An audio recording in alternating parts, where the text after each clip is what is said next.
murakoze cyane. Abantu bakuze bari aha baje kwibuka ibyakorwaga kera, abatoya baje kureba ibyo mutigeze kubona, utanga rw'amaboko. Uwo nguwo umaze kurongora, ndabashimiye rwose cyane.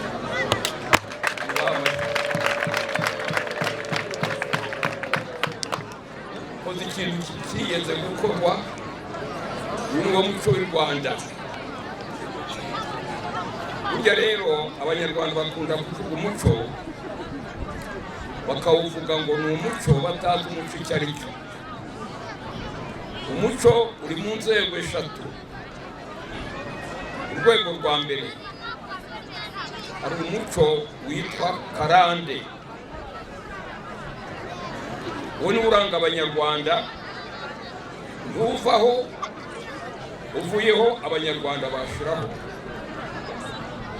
Umuco karande twihariye, tudahuje n'abanyamahanga. Umuco karande. Urwego rwa kabiri rw'umuco,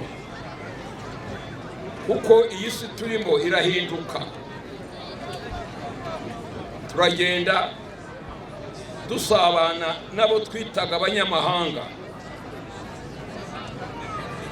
Kubw'iyo mpinduka rero hari umuco utavaho ariko ukagororwa.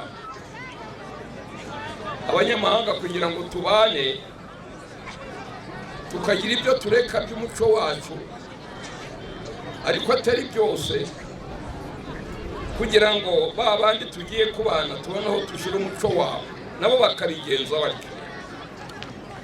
Uwo ni umuco ugororwa mu rwego rwa kabiri. Urwego rwa gatatu rw'umuco, hari umuco uvaho pe, kuko abantu bahinduka.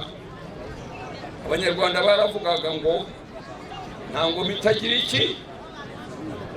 Umva abo banyarwanda turi kumwe, nta ngoma itagira iki. Hano barabivuza abantu bakuze, abo hepfo mwaduhekeye. Abanyarwanda baravuga ngo nta ngoma itagira iki. Muvuge cyane abubu. None rero turi kuba abubu. Hari umuco rero witwa abubu uvaho pe, ukibagirana. Utanga rw'amaboko yatweretse ibyabaga. Hari ibitashobotse kuboneka, ariko icy'ingenzi cyabonetse mu cyumba.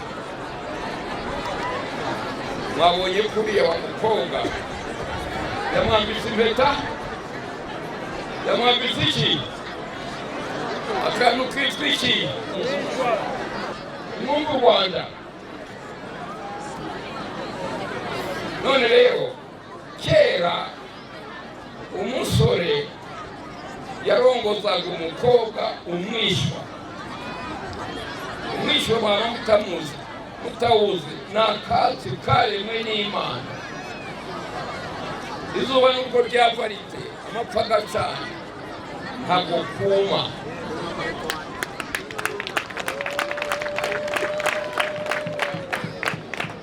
Abanyarwanda abanyamadini baraza batwita abashenzi, none bararongoza icyuma cyacuzwe n'abazungu. Baba we, Abanyarwanda yarongozaga akatsi karemwe n'Imana, katuma kakagenda karandaranda, kugira ngo abo bashyingiwe bazororoke bagwire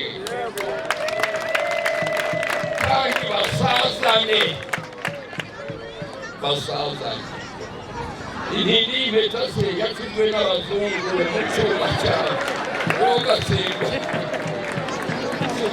Bayize mu ruganda batwika icyuma bagikubita inyundo. Baba we, icyo kintu se kizarama, kizahoraho. None rero utanga rw'amaboko yibugetsa abanyarwanda umuco w'u Rwanda mwiza, bagakoresha akatsi karemwe n'Imana, kataremwe n'umuntu. Namwe rero mubakirwe n'iyo Mana.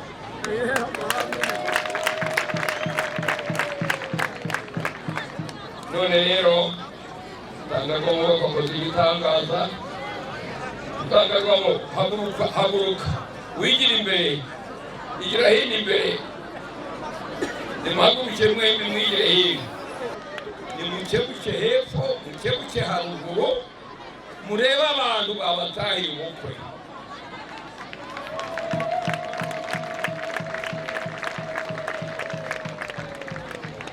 Ari mwebwe abaduhekeye natwe abahekewe, hari aho muheruka kubona umuntu watahiye ubukwe n'abantu bangana batya?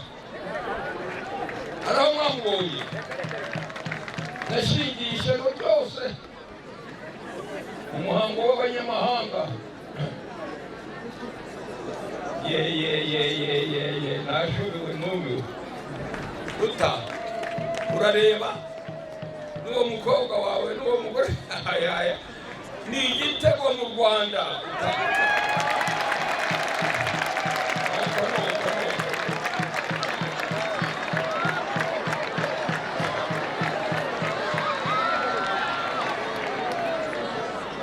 Ashinze igiti rahera ko uzagishingura, ngaho basore baraha rahera ko uzatahira ubukwe nta mwana utaha. Nimwisubirire mu cyicaro cyane, Imana ibahe umugisha.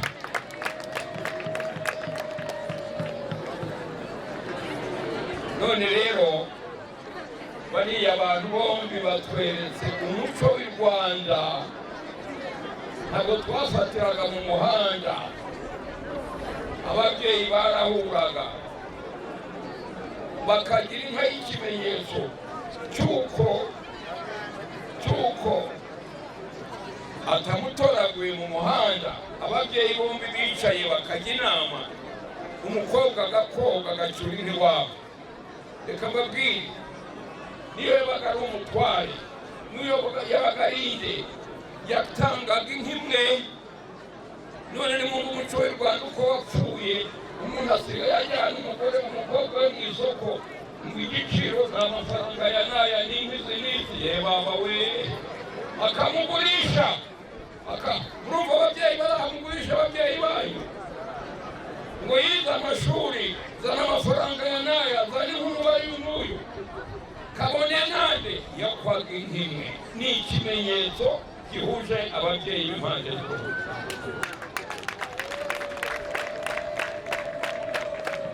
Hajye tugasubira ku muco w'Abanyarwanda. Ubukwe rero mu byumve bwatangijwe n'Imana mu murimo wa Edeni. Imana ishingira Eva, imushingira Adamu. Hari urusengero bagiyemo, Imana yubaka urusengero. Hari impapuro banditse ngo zijya kurabika abantu, Imana yabika impapuro.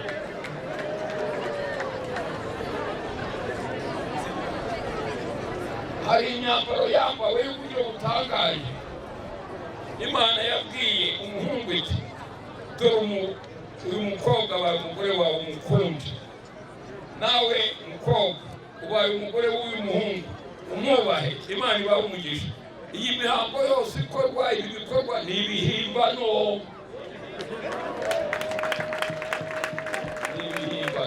ariko tuve mu bihimbano cyo kugira iwacu. Imana ibahe umugisha mu izina rya Yesu. Amen.